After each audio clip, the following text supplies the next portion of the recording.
आज हम लोग पढ़ेंगे साइंस के बारे में क्लास 10 की अनुवांशिकी के उपयोग। ठीक है, क्या पढ़ेंगे लोग? अनुवांशिकी के उपयोग। जैसा कि ये चैप्टर हम आपको पढ़ा चुके हैं, अनुवांशिकी के उपयोग के बारे में डिस्कस हो चुका है।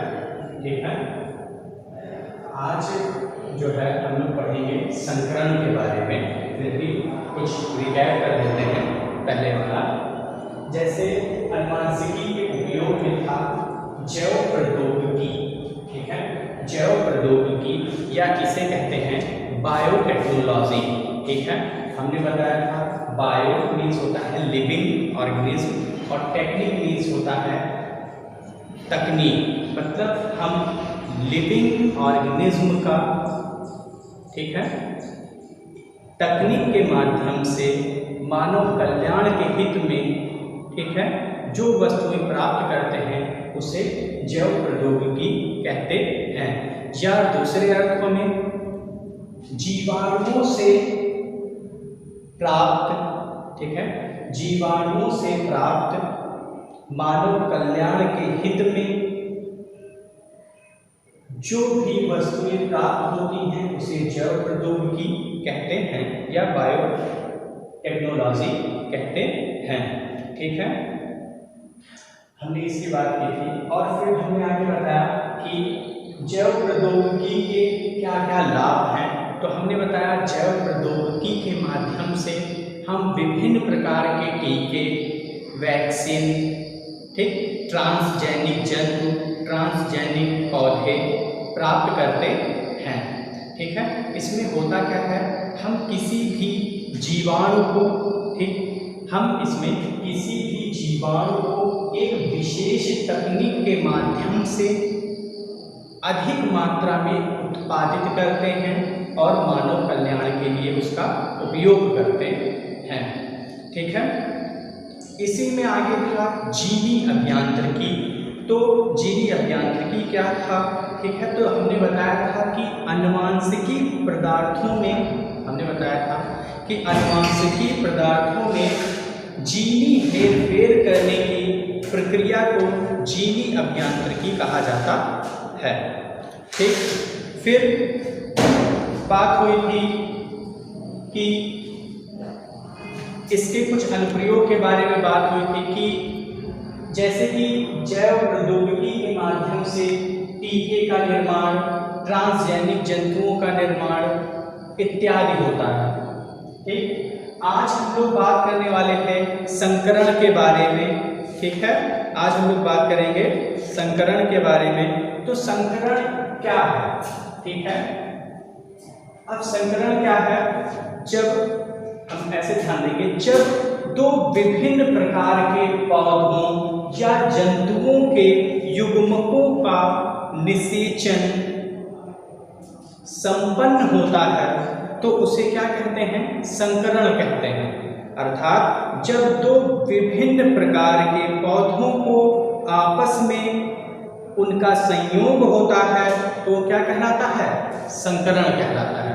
ठीक है, फिर से एक बार, संकरण क्या है? जब दो या दो से अधिक पौधों या जंतुओं का संयोग होता है तो उसे क्या कहते हैं? संकरण कहते हैं। संकरण के बहुत ही अधिक लाभ हैं। ठीक है, संकरण से ही हम हाइब्रिड जातियों के बारे में जानते हैं, हाइब्रिड जातियां प्राप्त होती हैं हमें।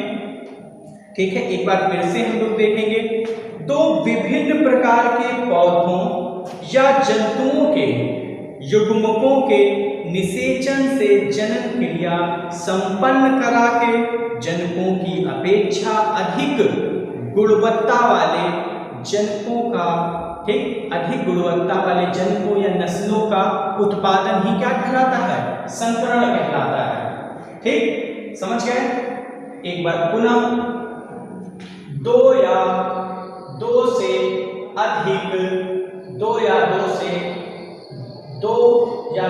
अधिक जीवों या पौधों का आपस में निषेचन कराना, ठीक, या उनसे अच्छी नस्ल को उत्पादन करना क्या कहलाएगा? संकरण कहलाएगा। मतलब संकरण एक अच्छी नस्ल प्राप्त हो। ठीक है, जैसे हमें मालूम है कि दुनिया में दो तरीके के व्यक्ति होते हैं, एक ऐसा जिसके क्या होंगे, घटिया लक्षण होंगे, और एक ऐसा होगा जिसके अच्छे लक्षण होंगे। ठीक, एक घटिया लक्षण क्या इंसान होगा या एक अच्छे लक्षणों का होगा। तो अब इसीलिए संकरण की आवश्यकता पड़े, क्योंकि घटिया लक्षण वाला जैसे क्या होगा व्यक्ति, इसीलिए सरकार ने घटिया लक्षणों के व्यक्तियों पर प्रतिबंध लगाया है। घटिया लक्षणों का मतलब ये है कि जिनके जीन, मतलब हमें मालूम है कि आनुवंशिकता की इकाई क्या होती है, जीन होती है। आनुवंशिकता की इकाई क्या होती है बच्चों, जीन ना। आनुवंशिकता की इकाई क्या होती है, जीन होती है। ठीक, अब जीन में ही क्या होता है, जीन में ही क्या होते हैं, सभी जीव जंतुओं के जितनी भी विशेष क्वालिटियां होती हैं या आनुवंशिक कोड होते हैं, वो सब किसमें समाहित होते हैं, जीन में समाहित होते हैं। ठीक, हम जीन को ही डीएनए भी कह सकते हैं। कैसे कह सकते हैं, जब डीएनए के ऊपर क्या हो, प्रोटीन के खोल हो, तो उसे क्या कह सकते हैं, डीएनए कह सकते हैं, क्योंकि डीएनए क्या है, डीएनए की आनुवंशिक इकाई क्या है, जीन है। ठीक है, जीन क्या है, काफी इंपॉर्टेंट चीज है, किसके लिए, डीएनए के लिए, हमारे लिए। ठीक, तो हम क्या करते हैं, जब दो विभिन्न प्रकार के जीवों का आपस में संयोग होता है और उनसे प्राप्त पुत्र या पुत्री, ठीक, पुत्र या पुत्री जब हमें प्राप्त होती है तो उन जन्मों से क्या होती है, वो उच्च गुणवत्ता वाली होती है, अच्छी गुणवत्ता वाली होती है। ठीक है, इसमें हम भिन्न मतलब इसमें क्या करेंगे, भिन्न क्वालिटी वाले व्यक्तियों का या जंतुओं का क्या कराएंगे, संयोग कराएंगे। ये नहीं कि हम दोनों बुद्धुओं को करा देंगे, अगर ये बुद्धू एक ही बुद्धू तो क्या संतान भी बुद्धू ना, तो इसलिए हम दोनों को बुद्धू नहीं रखेंगे, हम दोनों को क्या करेंगे, जीनियस पर्सनों पर क्या कराएंगे, संकरण कराएंगे, और उनसे प्राप्त जो संतान होगी वो क्या होगी, वो भी जीनियस ही होगी। समझ पा रहे हैं। और अब आगे आते हैं हम लोग, अंतः प्रजनन क्या है, संकरण जाने, अब हम लोग जानेंगे अंतः प्रजनन क्या है। बेटा क्या, अंतः प्रजनन, अब हम लोग जानेंगे अंतः प्रजनन क्या है।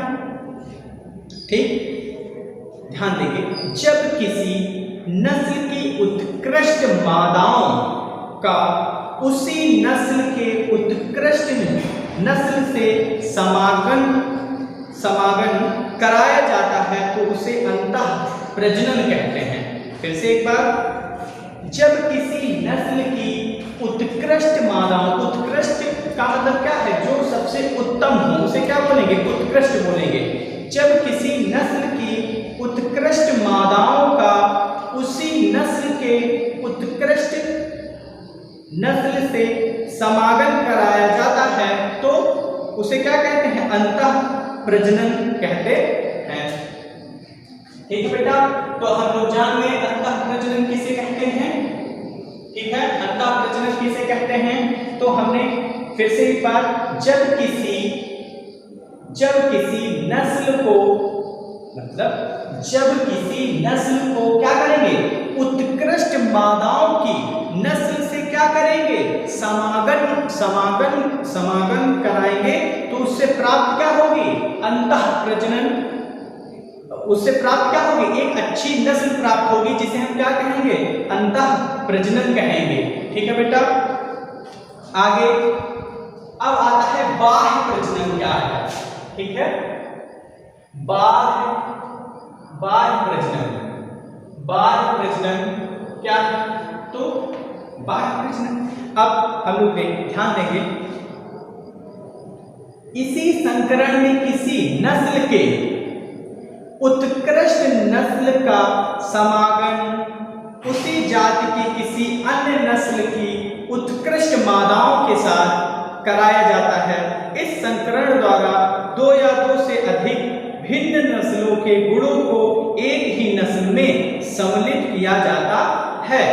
मतलब इसका मतलब क्या है कि हम इसमें क्या लेंगे, विभिन्न प्रकार के क्या लेंगे, क्वालिटी वाले एनिमल्स या पौधों को लेंगे जो क्या होंगी, अलग अलग प्रजाति की होंगी, ठीक है, उनको लेंगे, फिर उनका क्या करेंगे, समागम कराएंगे या संयोग कराएंगे, ठीक है, तो उसे क्या कहेंगे, बाह्य संकरण बोलेंगे। ठीक है, हमने बताया ना 2 या 2 से अधिक भिन्न नस्लों के, मतलब नस्ल एक नहीं होनी चाहिए, अलग अलग होनी चाहिए। 2 या 2 से अधिक भिन्न नस्लों के गुणों को ही नस्ल में सम्मिलित किया जाता है। जब 2 या 2 से अधिक नस्लों को क्या करेंगे, आपस में मिलाएंगे, तो उनसे प्राप्त जो संतानें होंगी वो क्या कहलाएंगी, बाह्य संकरण कहलाएंगी। ठीक है, अब अंतः जातीय संकरण क्या है, ठीक, अंतः जातीय संकरण का उदाहरण है, ठीक, खच्चर, ठीक, इसमें क्या होता है, घोड़ी तथा गधे का क्या कराया जाता है, संयोग कराया जाता है, निषेचन कराया जाता है, उससे क्या प्राप्त होता है, खच्चर प्राप्त होता है।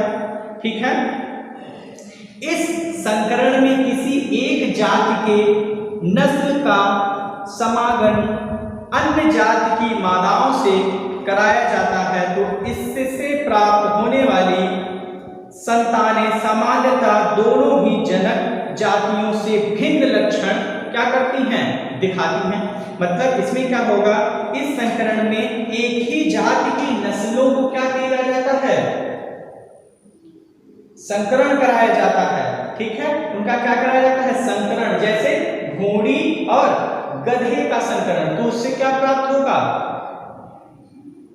है नस्ल क्या है, एक ही है, पर घोड़ी और गधे का कराने से क्या प्राप्त होगा, खच्चर प्राप्त होगा।